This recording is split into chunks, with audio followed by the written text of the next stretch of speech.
मैं आसफ अली जरदारी का गिरेबान पकड़ूंगा और सड़कों पर घसीटूंगा। ये चोर हैं, इनका होना इस मुल्क के लिए खतरनाक है। पीका एक्ट अब कहाँ है? पीका एक्ट वहां पे है, जो सच बोलेगा उसको पकड़ लो। पूछ रहा है कि कायदे आजम कहाँ पैदा हुए। जवाब दिया वो मैं सर बोल भी नहीं सकता। अभी गुजरे लेके माइक जाए तो लोगों से पूछे, यार ये पाकिस्तान कैसे बना?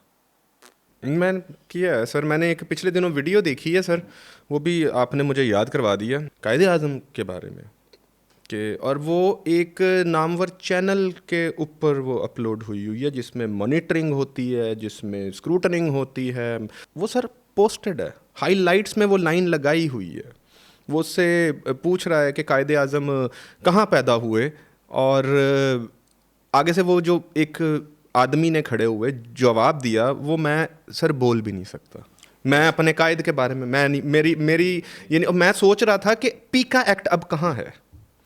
किस पीका एक्ट की? पीका एक्ट वहाँ पे है, जो सच बोलेगा उसको पकड़ लो, जो सच दिखाएगा उसको पकड़ लो। ये है पीका एक्ट। मैं इसका पटिशनर हूँ, मैंने पटिशन की सबसे पहले। जस्टिस अतर मिनल्ला साहब ने हमारे हक में फैसला दे दिया, ठीक है, पीका एक्ट को ख़त्म कर दिया। वो सुप्रीम कोर्ट चले गए, ठीक है। उसके फौरी बाद निगरान सेटअप आया, पीडीएम जिसे हम कहते हैं। मरियम औरंगज़ेब साहब उस वक्त भी वज़ीर इत्तलात थी। मरियम औरंगज़ेब साहब ने वफाकी वज़ीर इत्तलात थी। पता चला कि फौरी तौर पर उन्होंने सुप्रीम कोर्ट से रजू कर लिया, और रजू करके पीका एक्ट खत्म किया। हमने शहबाज शरीफ साहब से दरख्वास्त की कि आप तो जब अपोजिशन में थे तो पीका एक्ट के ख़िलाफ़ हमारे साथ खड़े होते थे, तो ये क्या? उन्होंने कहा नहीं नहीं वापस ले लेंगे, लेकिन पता चला नहीं वापस लिया गया। और फिर हमारी मोअज़्ज़ज़ अदलिया ने उसको हलाल करार दे दिया, उसे हलाल करार दे दिया।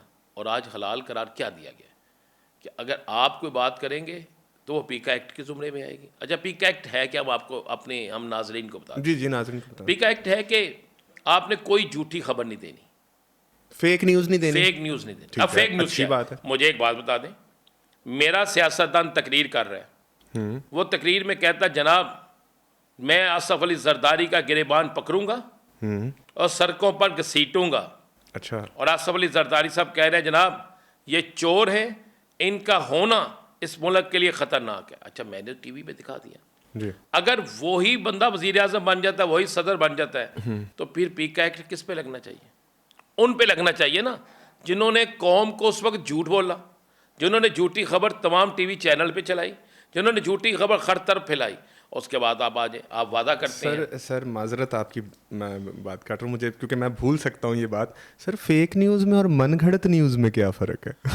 वो शायद मनगढ़ंत होगी फेक ना न्यूज़ सर। वो है, फेक न्यूज़ वो है जो सियासतदान को पसंद ना आए, और मनगढ़ंत खबर वो है जो सियासतदान हमें झूठा दिलासा देने के लिए घर के भेज देते हैं कि हमने हाँ सब कुछ कर दिया। हाँ, अभी जो जैसे आप ये बता रहे हैं ना, तो वो कहेंगे हमने तो मनगढ़ंत बात कर दी। मुझे एक बात बताइए, और फेक न्यूज़ का क्राइटेरिया क्या है? लेट्स सपोज सर मैं आपके पास अभी बैठा हूँ, मैं आपसे एक सवाल करता हूँ और आप मुझे उसका कोई पर्टिकुलर जवाब देते हैं। मैंने चले ऑडियो रिकॉर्ड कर ली है, कैमरास मेरे पास नहीं है, आपने बात तो की ना, मैं एक जर्नलिस्ट हूँ, मैंने वो बात आगे कर दी कि जी राना साहब ने ये बात की, और मेरे पास उसकी रिकॉर्डिंग मौजूद है या मेरी अपनी क्रेडिबिलिटी है। राना साहब कल को कहते हैं कि ज़िशान मनगढ़ंत बात कर रहा है, तो सर फिर इसमें फेक न्यूज़ कहाँ से होगी? नहीं, फेक न्यूज़ क्या है? असल में फेक न्यूज़ क्या सर होता ये है ना सर। है? फेक न्यूज़ ये है कि एक खबर है, जी जी, उसकी हकीकत कोई नहीं है, उसकी हकीकत कोई नहीं। हकीकत कोई नहीं, ठीक है, उसमें सच्चाई कोई नहीं है। ठीक है। अच्छा, ये तो फेक न्यूज़ है। जी जी बिल्कुल। हम मादर पिदर ज़ात सहाफ़त कभी चाहते भी नहीं। जी जी बिल्कुल। लेकिन एक खबर है, मसलन एक खबर है, मुझे मैं कहता हूँ कि जनाब इतनी तनहाएँ बढ़ गई हैं। जी बिल्कुल। ठीक है, ये खबर फेक तो ना हुई? नहीं फेक तो नहीं है सर।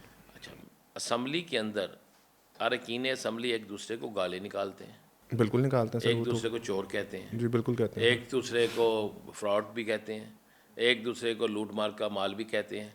अगर वो कहते हैं कि आप ये फार्म 45 का है तो कुछ नहीं होगा, अगर आप कहेंगे तो वो कहेगा भाई आपने तो गलत कह दिया।